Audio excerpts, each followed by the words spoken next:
Howdy.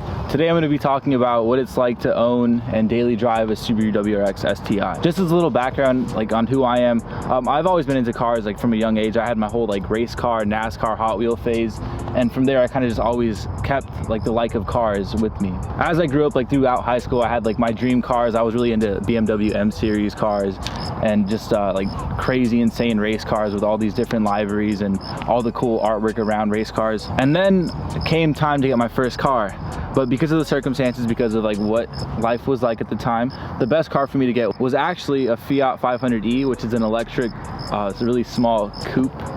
And yeah, it's the furthest thing away from an enthusiast car. So it was fun while it lasted. It was really convenient. It was small, easy to park, never had to pay for gas, never had to change the oil. But after a while, it kind of just got tiring. I kind of got deprived of actually driving an actual engine car. I'd borrow my dad's car sometimes and it'd be fun. I actually had that car for 3 years.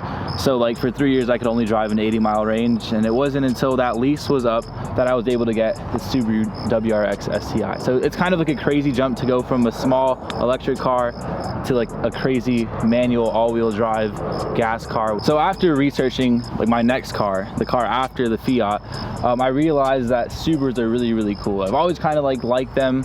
I've always kind of thought they were a really cool car. I've seen pictures of rallied out Subarus, but I had never really researched them to buy one. And when you're trying to buy a car, the research you do is way different. You look into gas mileage, what it's like to daily drive it, which is why I'm making this video. If any of you want to get this car, I'm hoping this information can help you out. And the two things that I came to the conclusion of when researching this car was, one, the legacy and history behind Subaru and rally racing is the coolest thing ever. The original Subaru WRX, the World Rally Experimental, Subaru Technica International, all of that, all the crazy rally days, that made the car seem that much cooler. The second thing that came from all this research was that Subarus are usually manual, especially WRX STIs.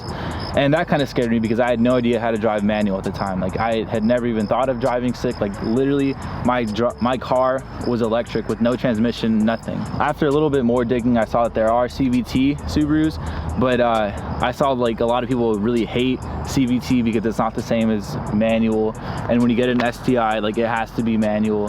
So from there, I was okay, I gotta learn how to drive stick. That's when I started watching a bunch of tutorial videos and just trying to figure it out. So when I was gonna get my car, I was gonna get it used. I don't really know what the buying experience is like for a new Subaru WRX STI. So when it came to getting this car, I just kept my eye out, trying to find the best used example I could find. And after a couple months of searching, I found the perfect example, the car I own now. So this example that I found had 19,000 miles. It had a lot of factory options in it already. It was a limited with the cool Recaro seats, very, very tinted windows, the rain deflectors, the rear flashing F1 light, and a couple other little things. So after finding this, I was okay, I gotta get this deal. It was a really good price. I couldn't miss up on it. So my dad and I drove over to the dealership, which was kind of far away. And the thing is, I didn't know how to drive stick yet when we were getting this car. So we figured out, we paid for it. And then I couldn't drive it home, so my dad drove it home. I actually had no idea how crazy the Subaru STI was until I was driving my dad's car. And then my dad blew past me in this STI. It was just insane. From there, I got it home, and that's when I just tried to learn how to drive. Right from there, I was okay, I'm gonna learn how to drive this thing. I'm gonna master it. That night, I actually drove around with my friends and kept stalling at stoplights, and it was kind of embarrassing, but overall really fun just to be learning something new, to be driving this crazy fast vehicle, very sporty vehicle. And that's the thing you kind of have to really think about when you're getting this car, is there is a learning curve with it. There's a curve of getting the clutch down, getting the shifting down, learning rev matching and all of that. It's a process. I think the best way, the way I did it, was having to learn, having to jump straight in and learn no matter what. I had no other car to drive if I got tired of driving stick.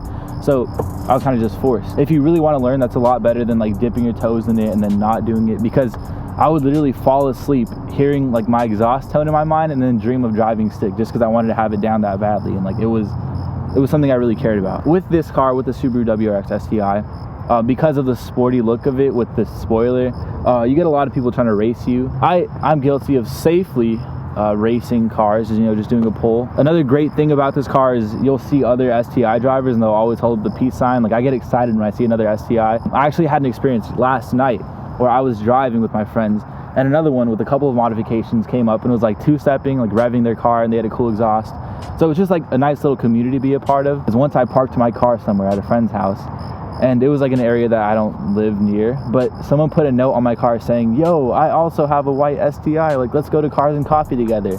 And it's just crazy because like if I had any other car, like who would care to leave a note like that? The Subaru WRX STI is definitely a high effort car, but I would say that that effort is rewarded in the same way. You feel very cool driving, and then you can just show people that you can drive sick, and it's just like cool overall. Once you've wrinkled out all the little intricacies of the Subaru WRX STI, once you get the clutching down, you get the shifting, you get rev matching down, once you know how it accelerates, how it brakes, it's like the best thing ever, the most fun car to drive. Like anytime I drive anywhere, I feel so cool just being able to drive, blow past people, get into impromptu races, which I do safely sometimes. I'm guilty of, you know, pulling next to someone in third gear and just gapping them, or sometimes getting gapped. I guess getting gapped does take away from the cool factor, like when you're driving and you just get smoked by another car.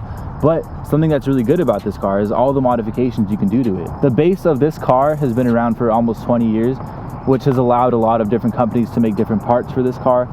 So you can go on any website and just find hundreds and hundreds of modifications to do, and from there you can make your car yours. You can just do whatever you want to it. Because my STI is still under warranty, I haven't modified it yet. I don't want to do anything to the engine and then have something mess up and then not be able to take it into warranty.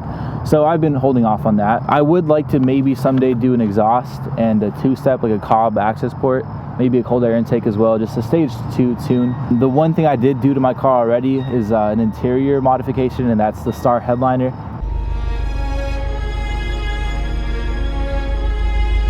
I found out about this online somewhere, and I was like, oh, like I can do it if I just buy the kit and pull my headliner out. So it took like a whole night.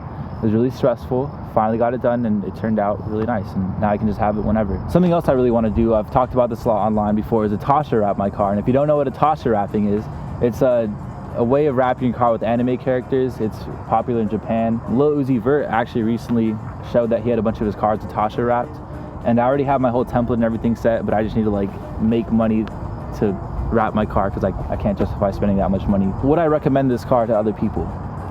If you're willing to put up with the high effort to drive it, like for the payoff that you get of driving a cool, fast manual car, then I would say, yeah, like I do recommend this car. I do have to say it is difficult, like daily driving it, going somewhere like late at night or going to pick up someone and not wanting to drive a sports car, but just wanting to pick someone up. Like it kind of gets in the way of that. Like there have been times where I've been driving with my friends and we've just been in traffic and it's been like a long day, and it's just so tiring to have to rev match and hear the engine rev super high.